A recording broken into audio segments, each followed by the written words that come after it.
Okay, I'm going to demonstrate real quick what happens when you get on the trigger too fast and you want to jerk that trigger, either for the purpose of getting your shot off quick or just because you're anticipating recoil. Three guns I'm going to use for this demonstration is Glock 22 Generation 2, a Smith & Wesson 5906, and Ruger Security 6. And the only reason I'm using three guns is just so that way you can see a couple different sight pictures, and hopefully it'll help what I'm trying to get at. Now, when a lot of people get out to the range, this happens especially with double action guns, and it happens even more so with revolvers that are larger in caliber. 357, 44, so on and so forth. A larger revolver, double action, they got a heavier caliber. People usually want to brace for recoil. So what's going to happen is they try and yank that trigger fast and tense up. Well, I'll demonstrate first with the revolver what's going to happen. So you take aim, get your sight picture, and then you get ready to squeeze off the shot. You can see what just happened. You can see you can no longer see my front sight post. That's because it dipped down, which means because of yanking the trigger and tensing up on the gun, it caused the muzzle to drop down, which put my shot low. Sometimes also, when you tense up, it'll throw it to the right. That was a little over-exaggerated just for the sake of the camera.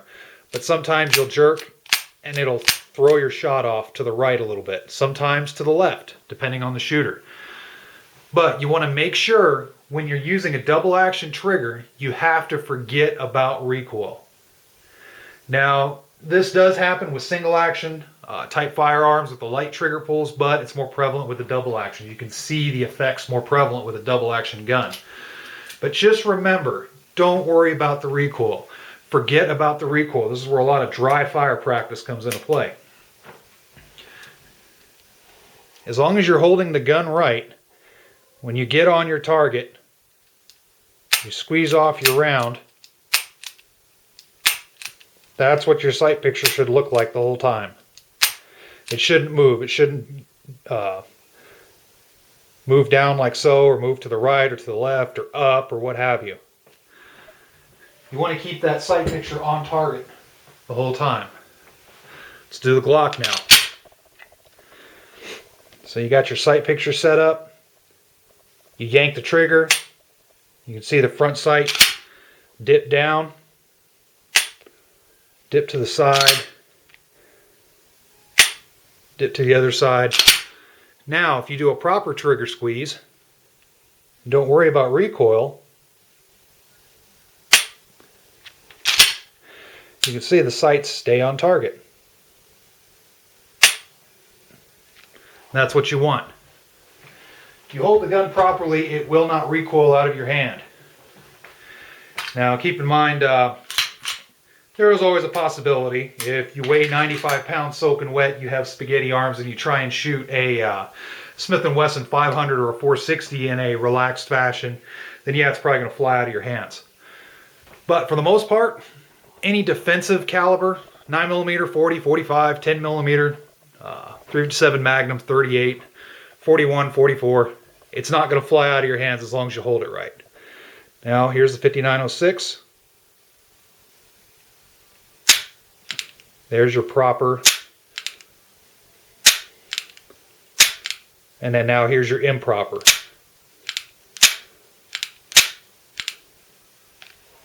So there you go.